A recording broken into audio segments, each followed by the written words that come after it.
Good afternoon, and welcome to the Denton County Friends of the Family, our last community conversation for this year, 2020. We thank you for tuning in to be a part of today's discussion. Um, we're so festive, as you can see, because we are ready for the holiday season. We're doing wonderful things for our clients during this season that we will get a chance to talk about. So just feel free to join in on our conversation by way of making any comments that you would like to make in the comment bar on Facebook. Ask any questions, and we are here available for you. My name is Cassandra Berry, and I am a community educator with Denton County Friends of the Family. And this is the last of our three-part series that we title At Home for the Holidays. Today, we'll be talking about important things, making more emphasis on safety planning for both the clients and for the children, self-care, not only for the clients that we serve, but as providers of the essential service of compassionate services for victims of domestic violence and sexual assault. We always have to look at how we're making sure that we take care of ourselves as well, using the airline protocol, and that you put the oxygen mask on yourself first, and that enables you to be able to help others that are in need. And so we'll talk a little bit about that today. I think every Stephanie that works with Denton County Friends of the Family is here with us today. I will introduce each one, and then from there we'll go into our discussion, and I'll just introduce them according to how they're shown on my screen. We have with us Millie Guerrero. She is the Director of Residential and Crisis Services for Friends of the Family. So she's over our shelter services, crisis line, and our residential clients. She's the one in the awesome Christmas hat and the tree behind you. You'll tell us a little bit about that tree when we get back around to you. So thank you, Millie, for being here. Thank you for One having of, me. yes, absolutely. One of the Stephanies we have is Stephanie Juarez. Stephanie is an advocate. She helps our clients with safety planning and providing them information about how to navigate within the circumstances that surround them. And so, thank you, Stephanie, for being here. The next Stephanie is Stephanie Aguilar.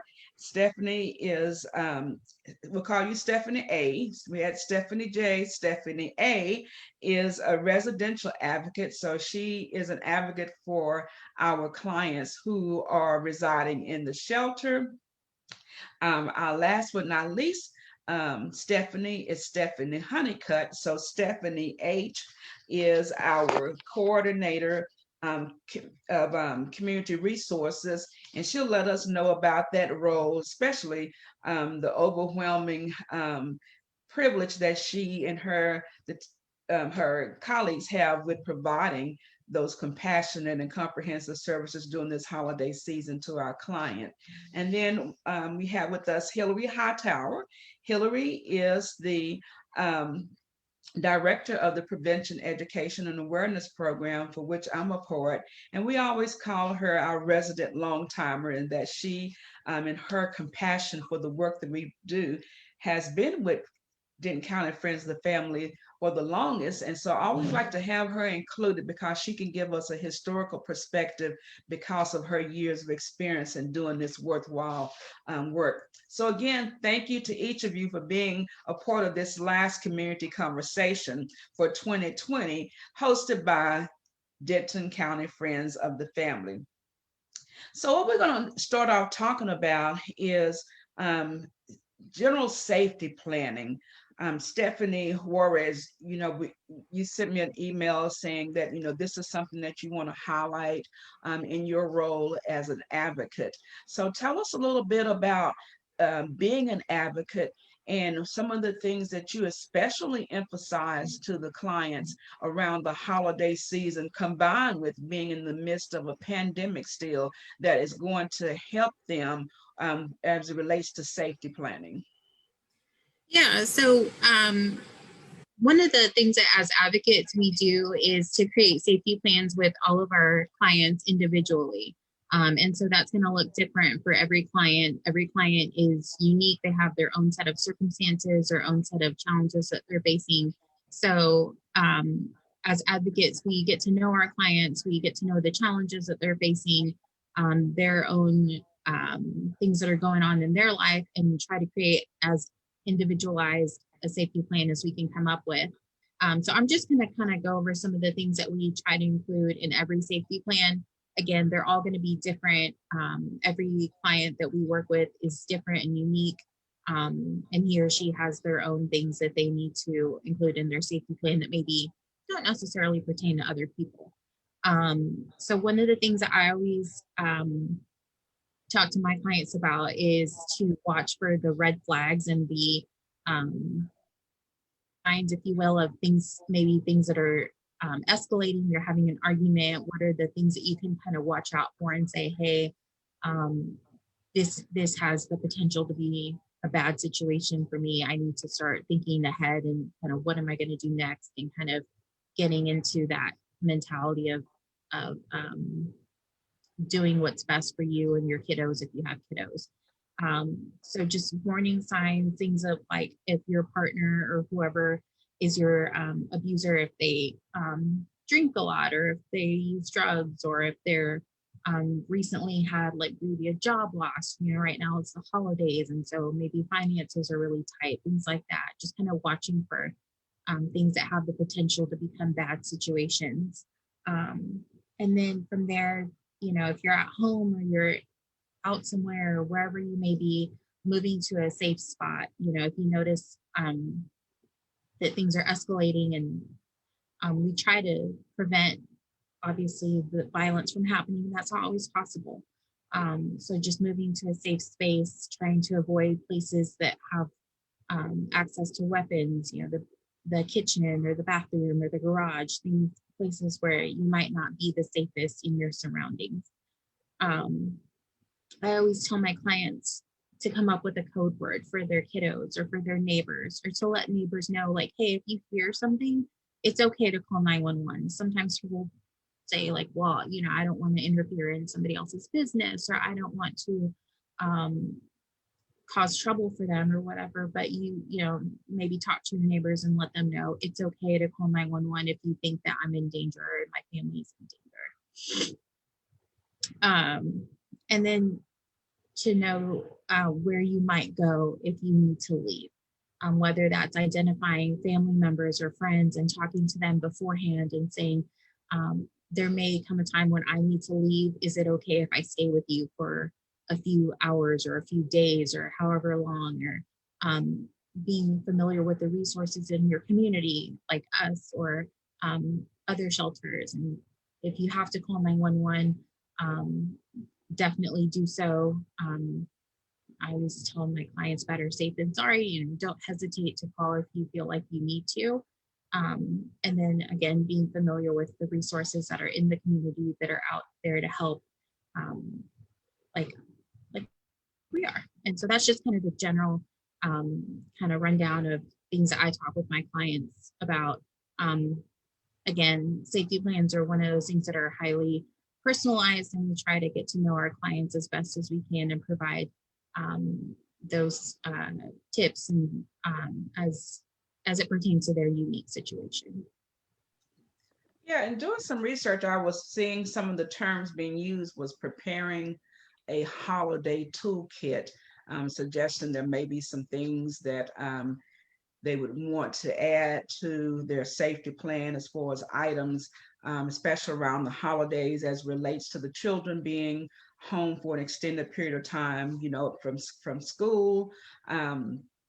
Having, if I guess, if there was concerns about um, any gifts that were going to be given to children and family members, maybe having a safe location for those items. Are there any particulars around the holidays that you discuss with your clients or, would want to put into the kit. I sat in on an intake shortly after I came on board with Friends of the Family and was just really impressed with one of the new clients because she moved here from out of state. She had a copy of her birth certificate, her driver's license, her insurance papers, bank records, records regarding her children, just a whole list of things that had been communicated to her as things to have before she would transition from where she was to our agency. So as relates to the holidays or any other items that clients would need to consider.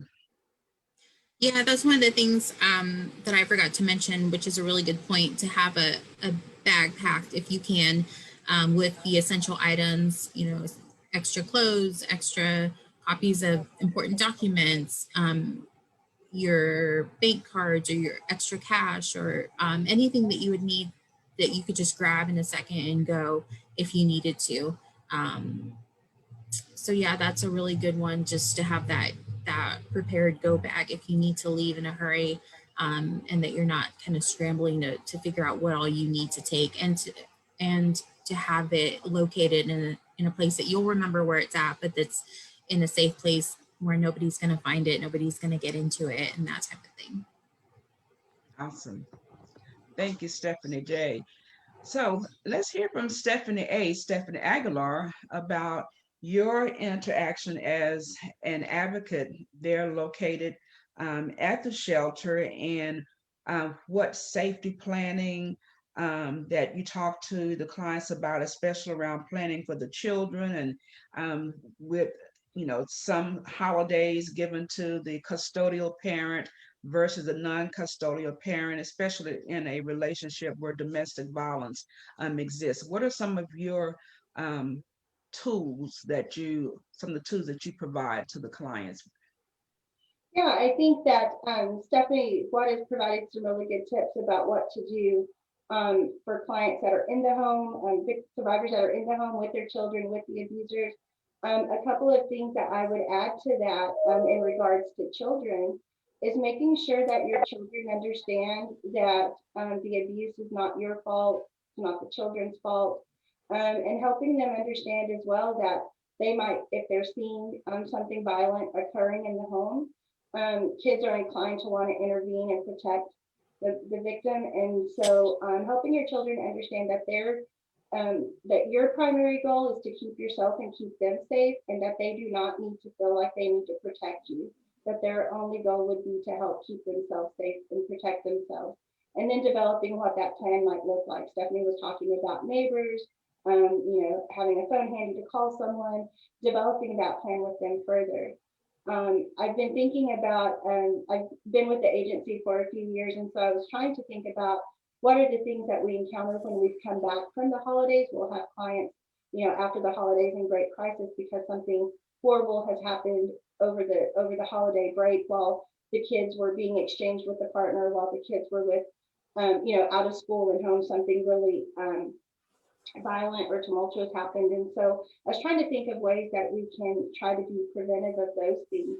And so when you have a court order that has visitation and periods of access and exchanges, it's really important before the holiday comes to really know what those orders say and make sure that you understand them so that you can safely follow them.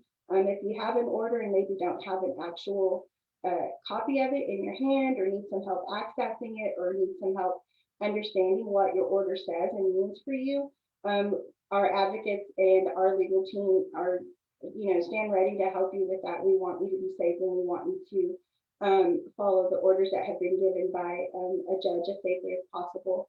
But as far as like exchanges and doing those things safely, it's really important to have a plan. Where is the exchange location? What time is the exchange? Who can be with you, or who can even make that exchange? Maybe it's not the safest thing for you to make that exchange, but is there another safe adult that you would trust to make that exchange with? Could you let a friend or family member make that exchange so that you're not vulnerable to any physical or verbal or emotional abuse that may occur during that exchange time. Some of the other things that I would talk about with clients would be if the children are going to the home of an abuser and they're feeling unsafe about that, developing a plan for that, places that they might be able to go when they're feeling unsafe, a person who might be around that they would feel safe talking to about the fears or concerns that they're having. I have made myself some notes here.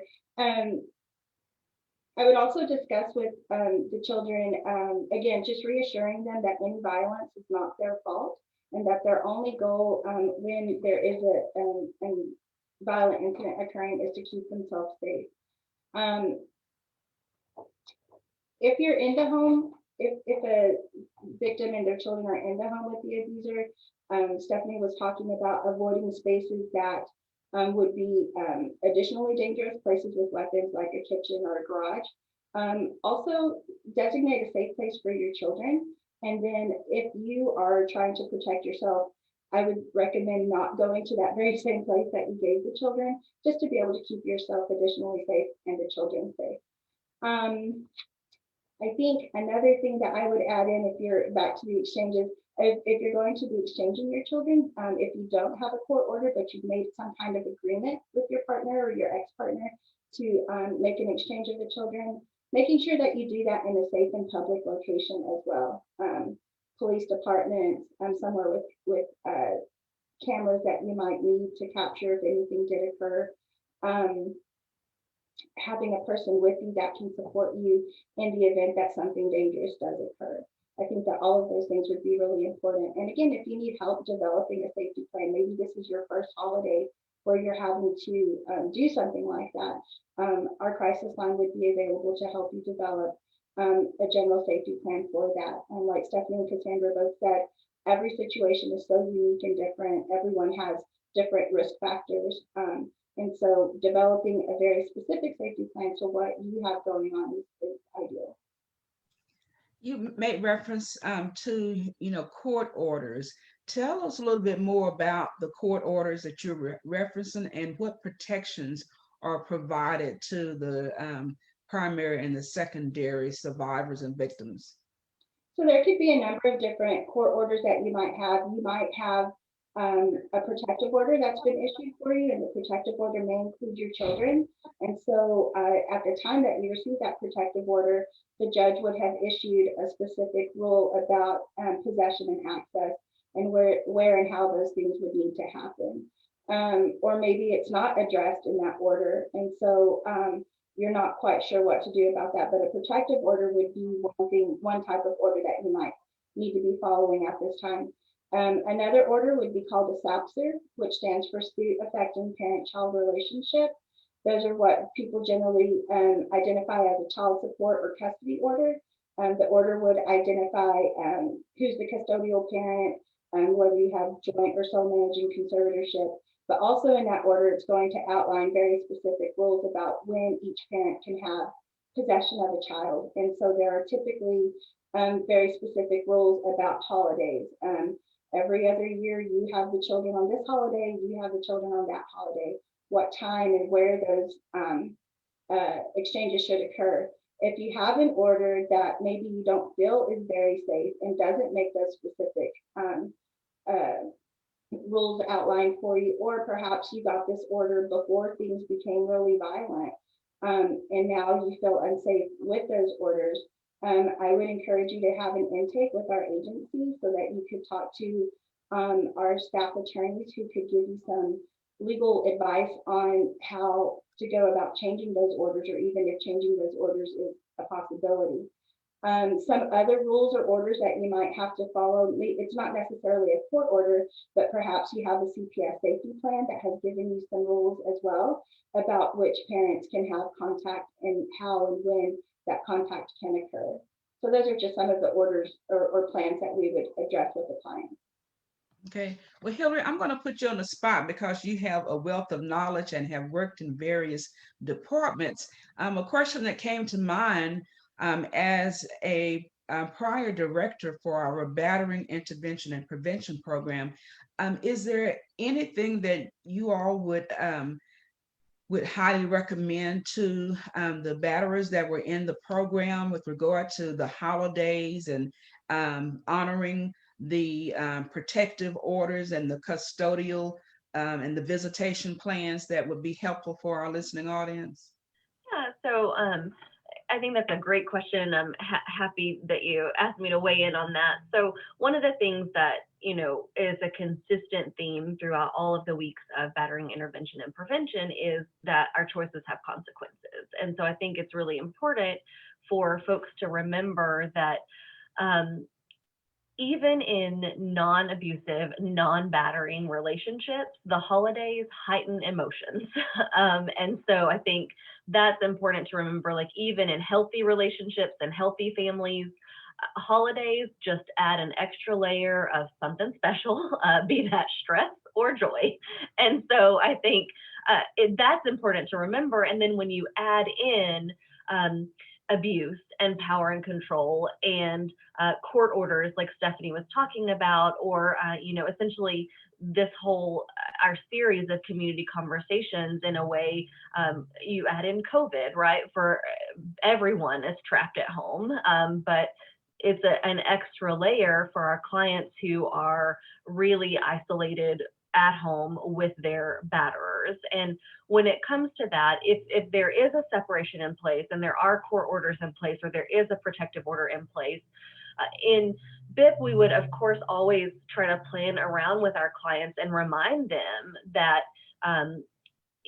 the holidays are no different than any other time, that you still have to follow the rules that have been given to you around when you get to see your children or you don't get to see your children, where and how you can be in relationship with them and exchange them if you're not allowed to be in a certain space related to a protective order, to remind our clients to stand by the things that they've agreed to, knowing that they have a protective order, knowing that those documents exist, because not just to follow the rules, right? But if someone is in BIP, we're working on changing core values and helping someone understand, like, something that I've done in the past was not the right way to handle something. And so I need new tools to handle it differently. And new tools would be that I want to respect my partner's boundaries or my ex-partner's boundaries. And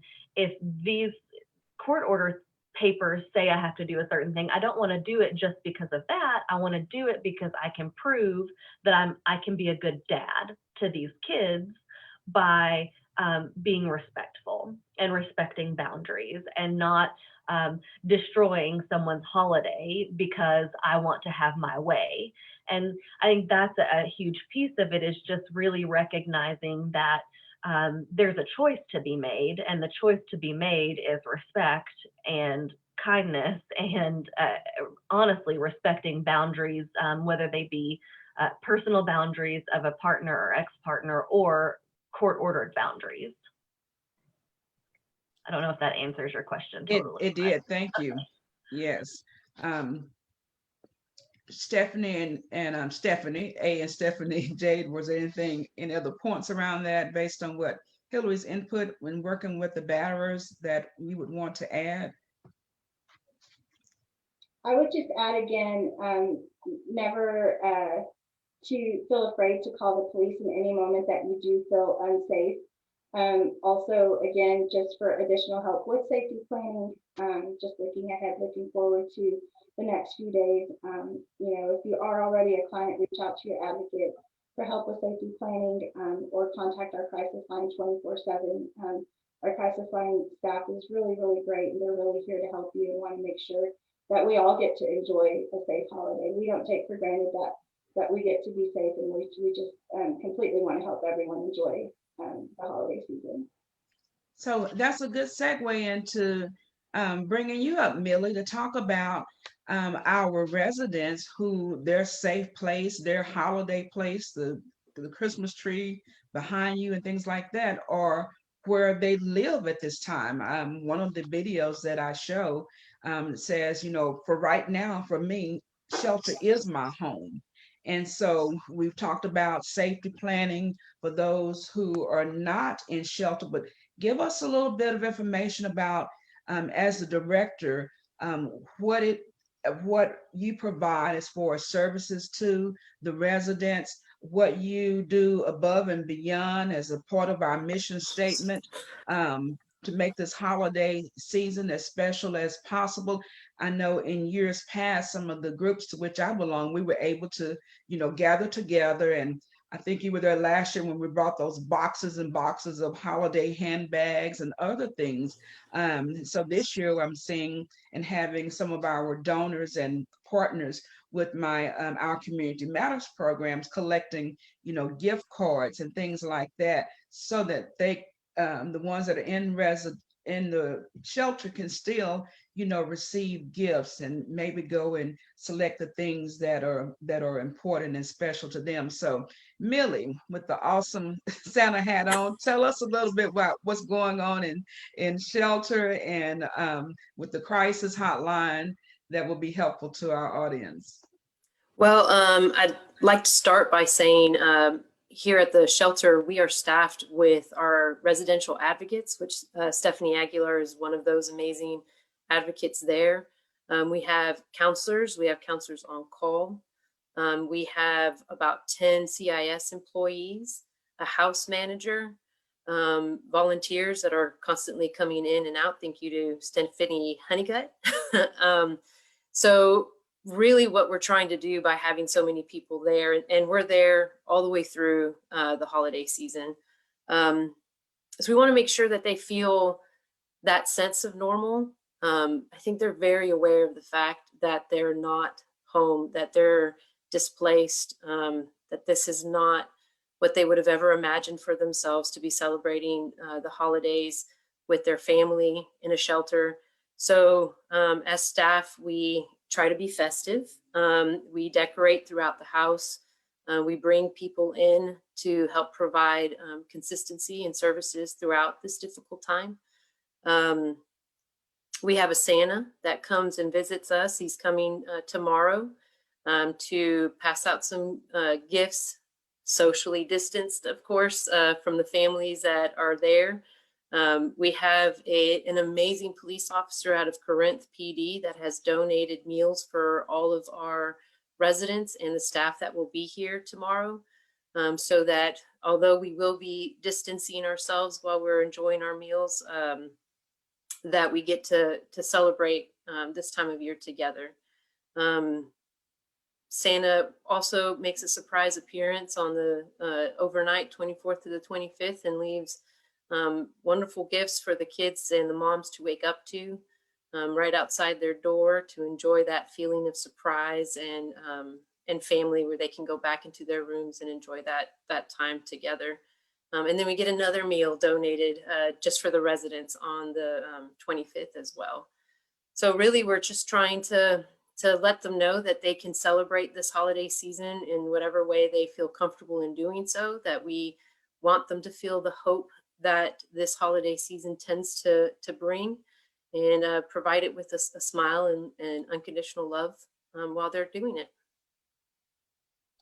I like the point that you made with regard to surprises and gifts for not only the children, but for the moms. Mm-hmm. This is just a title that was given to our little group. We used to be a group that was called the Diva something. But anyway, we would put together little toiletry bags and little diva bags that we would take over to shelter. And diva bags they were, because every single mom felt like a diva. They felt like it, they smelt like it, they looked like it. Absolutely. I mean, even before I started working with the agency, our little diva group made it an annual get together to assemble these bags to take and say, let's put our emphasis on the moms. So tell us a little bit about some of the things and the feedback that you hear, or the expressions that you see from the moms as well as the children, but especially the moms, to know that, some feel like you said, they're isolated, that they had not planned to be in shelter during the holidays. So tell us just a little bit about, you know, I think I responded to an email that went out this morning that to see and hear the joy and expressions from people who are benefiting from the services, that is the real Christmas gift, you know, for us. So tell us a little bit about what you witnessed, what you've seen, and how impactful it is when we have people in the community, individuals as well as businesses, who give to help us to create that happy moment for our clients. Well, I will start by saying that there is nothing that brings in that holiday spirit like the love that comes in from the community for the kids and for the moms. A lot of these moms come from, excuse me, from relationships where they were neglected. They were not considered valuable in their household. And they come in with that expectation that if anybody's going to get a gift, it'll be their child and not them. The singles come in feeling the same way. So to see their expressions of, their emotions that just crawl across their face, from laughter to tears when they get even a simple bottle of lotion, perfumed lotion. I mean, it's for us as providers, and I think Stephanie can attest to this. It's almost overwhelming to be a part of that, to see them and see that they start to recognize that we value you, not just we as the agency, but the community values you. All of these things have come from the community that says you as a woman and as a mom or as a victim are incredibly valuable, and we love you and we want you to have a happy holiday season. There's no reward greater than, like you said, the expressions and the feelings that come out after these amazing survivors open their gifts from the community. Excellent description. Amazing survivors. Hillary, you're about to jump out of your skin and recite me for that, because I know you used to gather laundry baskets and help with the donations, and you are the queen of all things Christmas, especially. So tell us a little bit about hearing that and relating to what Millie said means for you. Yeah, one of the things I thought was really important that Millie mentioned is we often think about moms of kids being in shelter at Christmas time, but we also have victims who don't have children, Right. who are in shelter, and our clients that outreach throughout the agency. And I think this particular time of year can be even more difficult sometimes for them, because Millie spoke so eloquently about how they have been so neglected and put on the back burner of every piece of the relationship, and which was what we know about power and control. Offenders are, making their victims feel like they're worthless and less than. And when there are no children in that, often the victim is very, very isolated. And victims who have kids often at least have their children to honestly fuss about or worry about or focus on, and so they're not focused on themselves. But victims without children are often faced very much with this just isolated feeling of legitimately no one cares about me. And I think, and I know Stephanie Honeycutt can speak to this too, but the outpouring from the community around this time of year to honestly, it's often to make kids feel really special. And we have to, I think, do a good job as an agency to remind the community that moms need to feel special too, or victims without children need to also feel that same amount of love, because they're no less important if they don't have children. And they're no less important than their children are, and their safety is all important. And so I love when the community rallies behind Friends of the Family. I love when the community rallies behind us year round. But of course, being the lover of all things holiday Christmassy, I really like it at this time of year. And I think for me, when you have folks who reach out to Stephanie Honeycutt and say hey, we want to do something specific for the women in shelter, not the kids. We know lots of people are going to do stuff for them.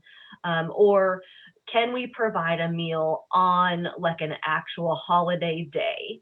And those are really neat to me, because that is someone giving of their own time, honestly, on a holiday with their own families to do something for others. And there's some importance in that selflessness, I think, that our clients deserve to receive, because they have not been the recipient of anyone's selflessness in a very long time. Absolutely. Um, so I just want to say thank you to everyone who has poured into the work that we do into helping provide um, the services and the gifts and the outpour of love. One of the main things that I like about our mission statement, that is a living document, is that we are committed to providing, it says, compassionate and comprehensive services. And I see that in the work that we do, and I see the support of the community, but I'm seeing only a portion of it. Stephanie Honeycutt, you see it on a regular basis as our community resource coordinator through people signing up to be volunteers, and we take them through a 2-hour orientation. I'm glad to co-facilitate with you, and Yes. coordinating all the gifts when I was out to one of our facilities to help pass out the gifts, just to see the the food bags, the toys, the gifts for moms and blankets. Like I said, that for me is a Christmas gift, because it is so rewarding to be to have a selfless act for things that we take for granted. That persons who have been impacted by domestic violence and abuse cannot take for granted. So tell us a little bit about what's going on. Thank you for taking time away for a few minutes as the volunteers are passing out things to tell us about Adopt a Family, and how much fun we had with the Thanksgiving drive, and what we're going to gear up for to kick off 2021 for even. So this year, because of COVID, we did everything curbside pickup. So Thanksgiving, clients kind of just drove by, gave us their name, we checked them off, put their bags in their trunk or vehicle, keeping socially distanced. And so for Thanksgiving, we had 190 families, which was a little over 760 individuals that we helped provide meals for this year, which is really great. And then right now we're close to wrapping up our Adopt a Family drive, and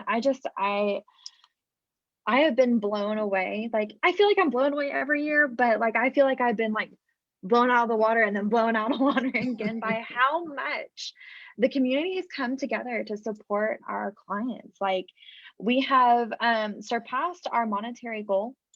Every single child that we had on our registration got adopted out by donors, which was amazing having that done.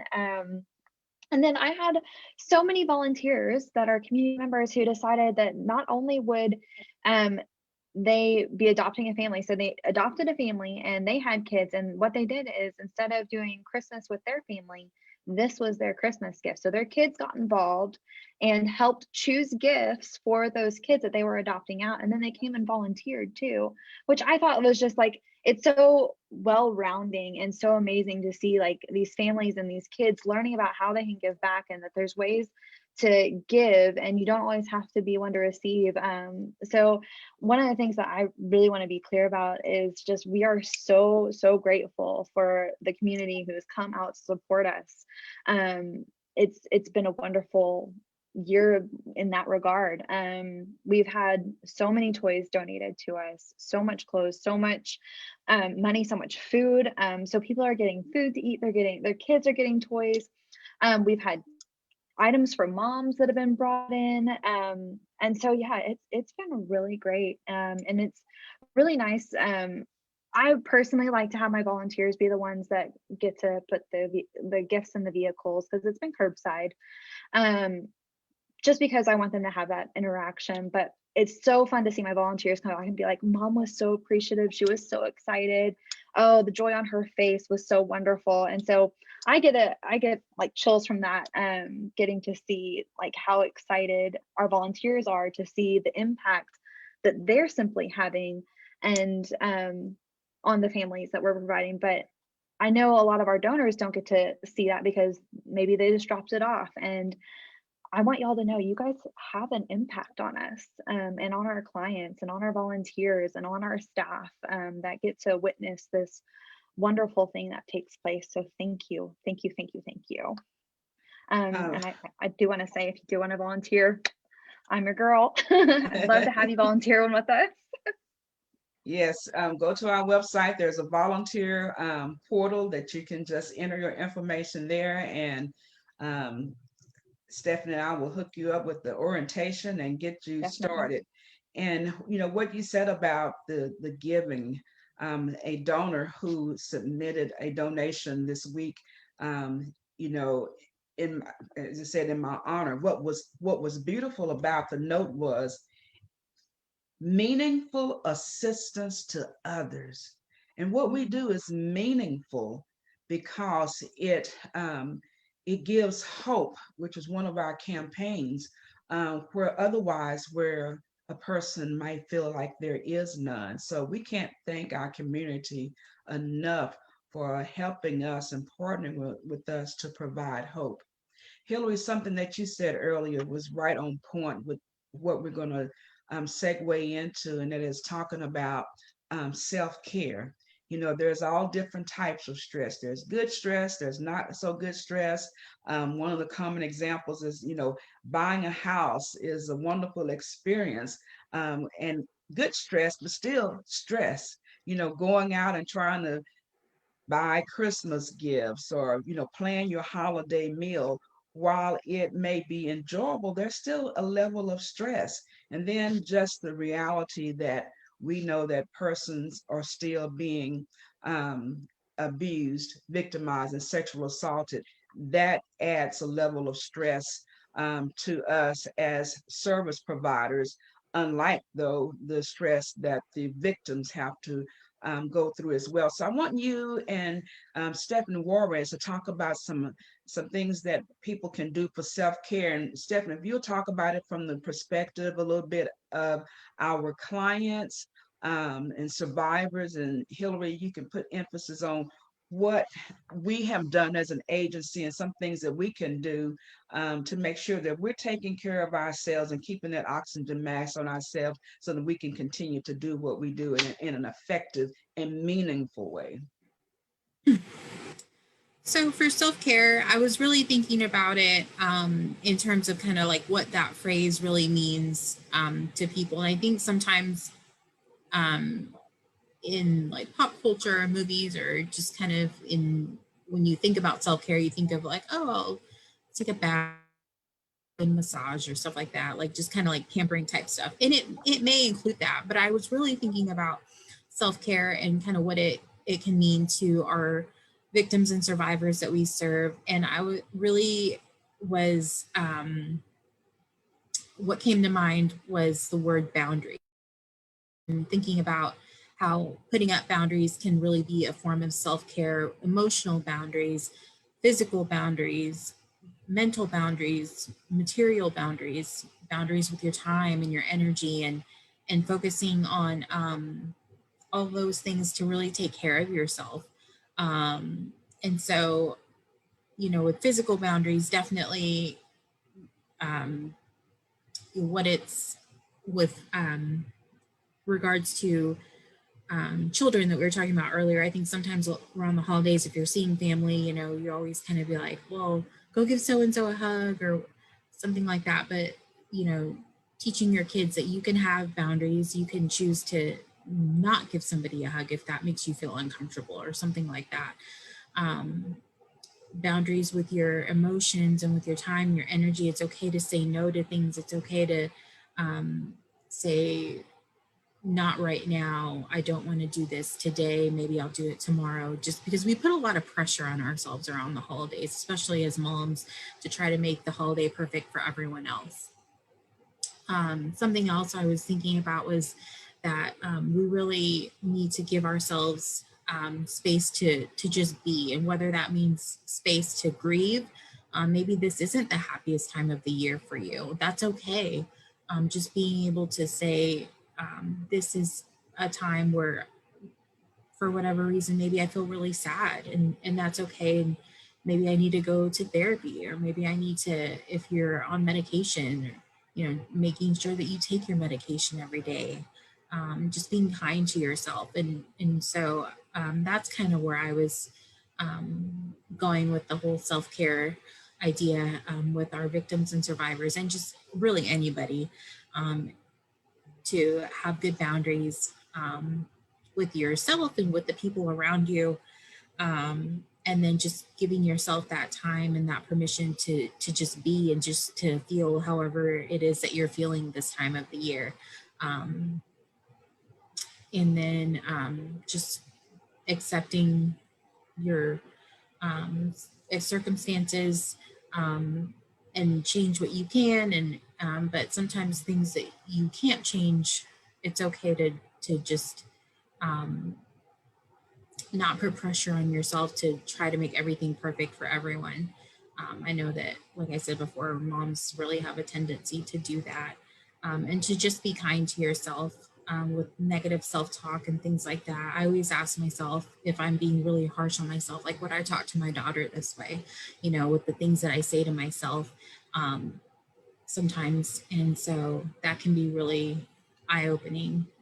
So those are just some of the ideas that I had and thoughts that I had surrounding the topic of self-care. I don't know what Hillary wants to add on to that.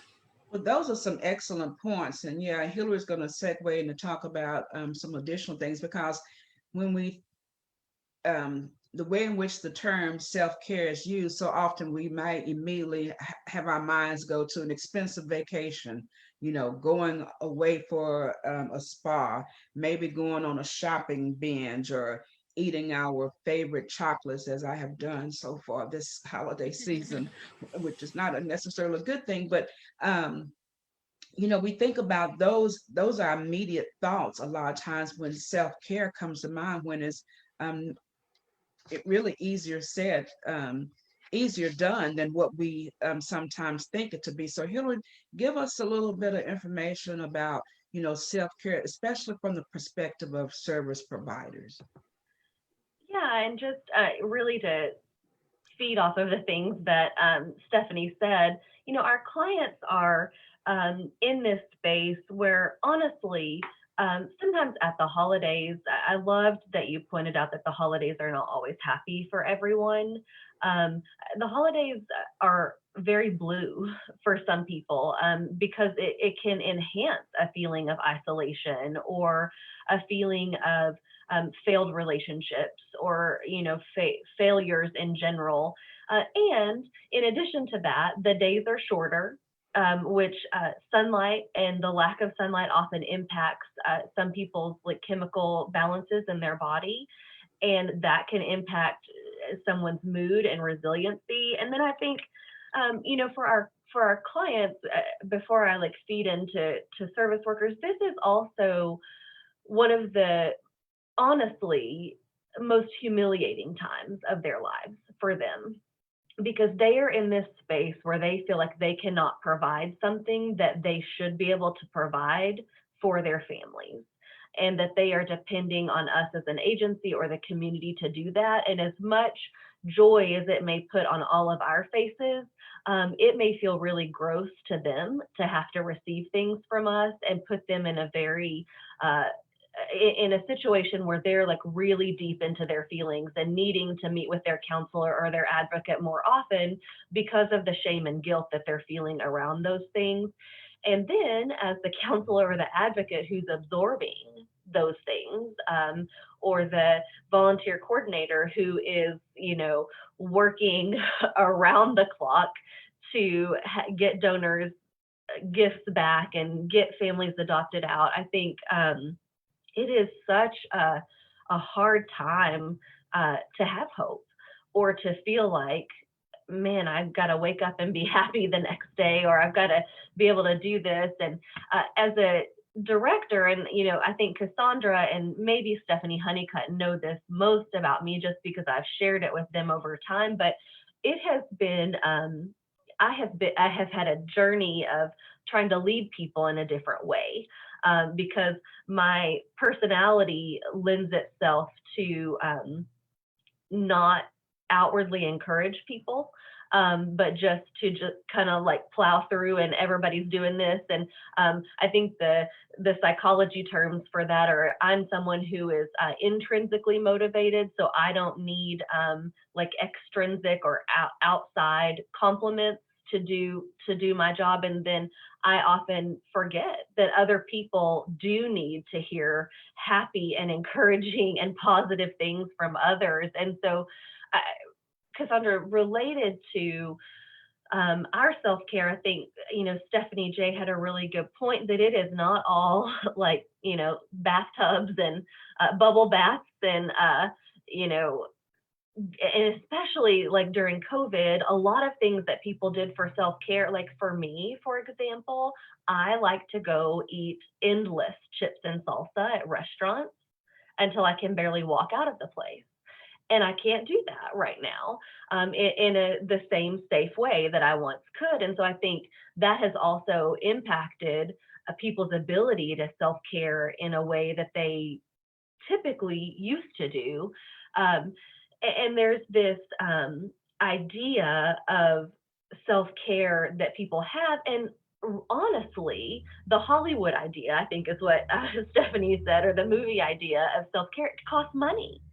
And that is not always possible for us or our clients. And so I think recognizing how we can do that in other ways. And on my journey as a leader and a director of a program, I have tried to really learn to manage with empathy, because I think that builds resiliency in people and your coworkers and your team. And so if we can treat each other with kindness and empathy and respect, and not just like, oh, I get it, I get what you're going through, but actually feeling into what each other is experiencing, I think those things build resiliency.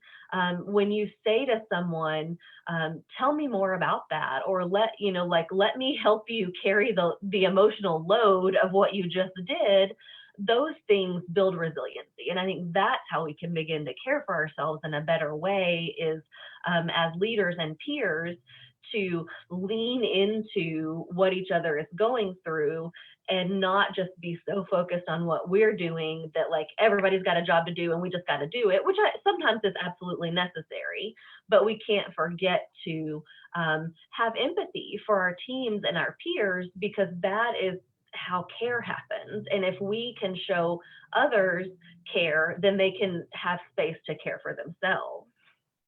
Exactly, and not to feel guilty about it. Yeah. So often people think, well, that's a selfish act on my part to think about, taking care of myself or taking time away from this work that we're doing while others are hurting. But again, we have to know that we have to keep the oxygen mask on ourselves. I'll keep making that reference, so that we can continue what we do, and that there shouldn't be any guilt in us doing that. And I appreciate being part of an agency that recognizes that. We've had some a person to go through some yoga exercises that were made available to us, arrangements made for us to quote unquote virtually lunch together, so that we could have that human connection one with the other. And so all of those are part and examples of self-care that helps us to stay connected and help us to be better providers. And I think as providers, a lot of times we get so bogged down in it that we forget to do our own healing work. And I recommend always that people who do this work go to therapy. And I don't mean go to therapy all the time, but the other thing is therapy costs money.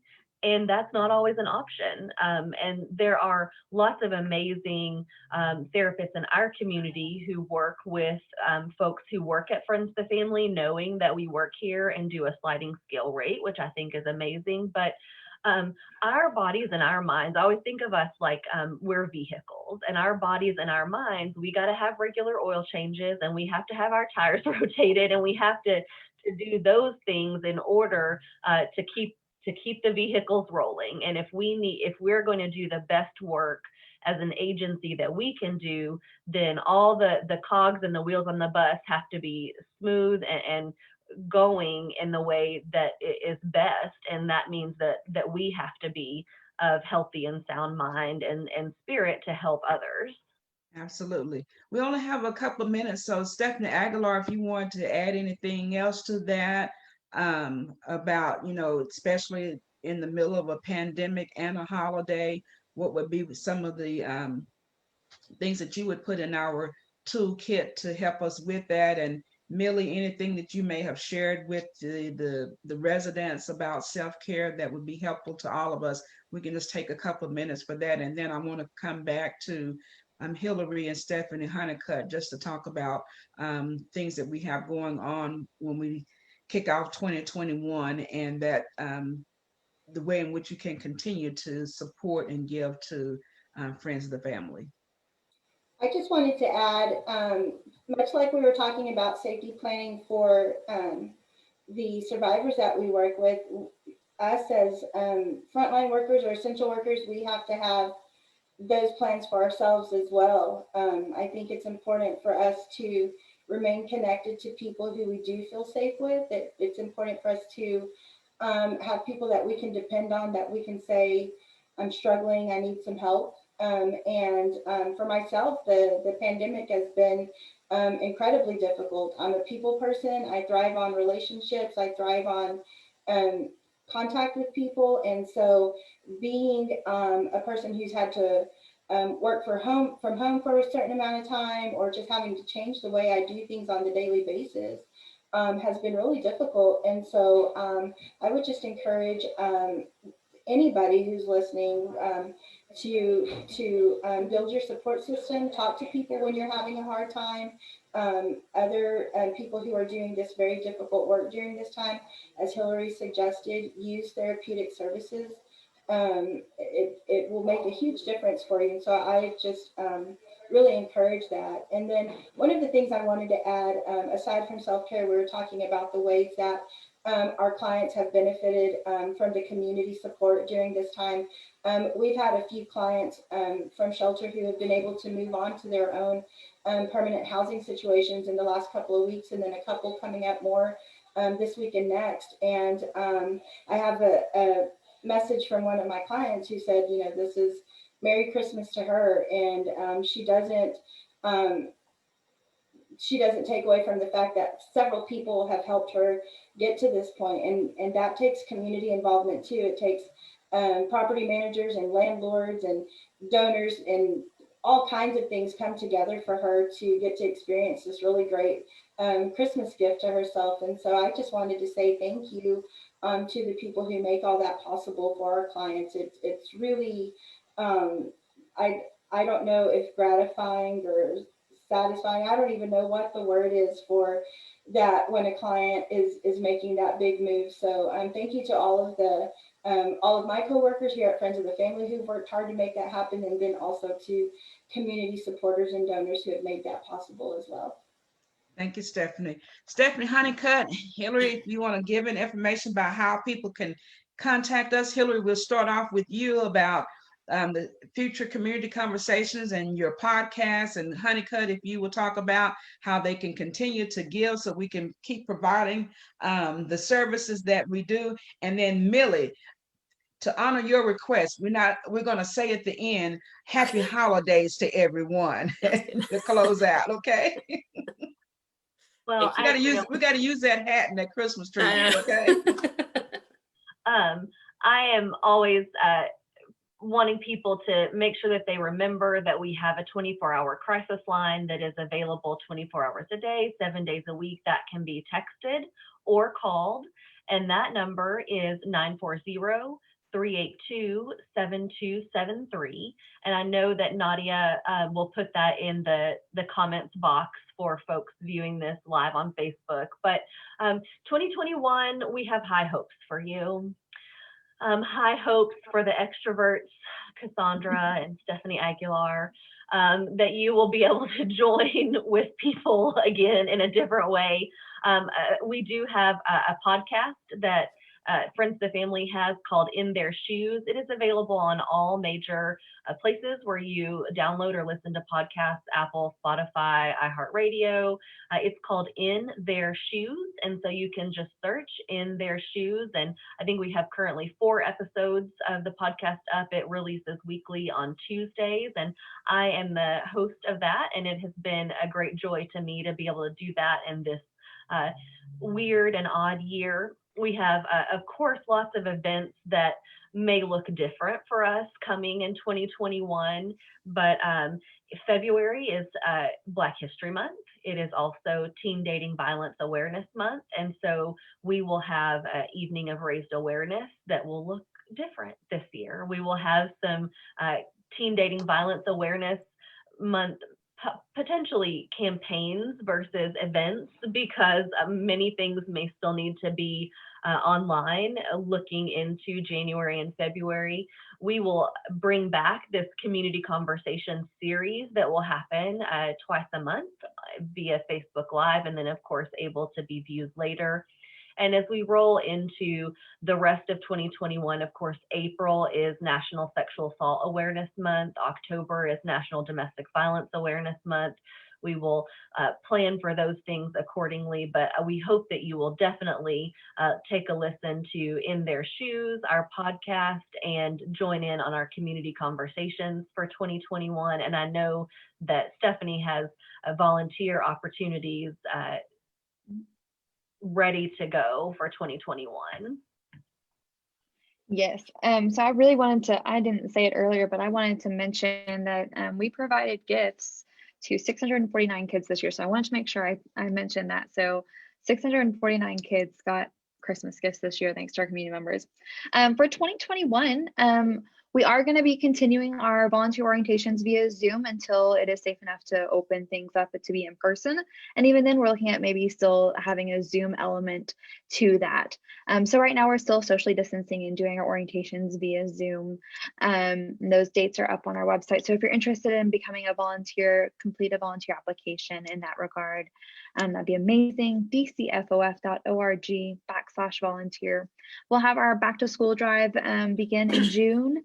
And then we'll roll into Thanksgiving and Christmas. And then of course we'll have our annual events next year. So it might be still virtual, but it might be in person. We'll see if this vaccine comes through and does well, but we will keep you all appraised and updated on those happenings, volunteer opportunities.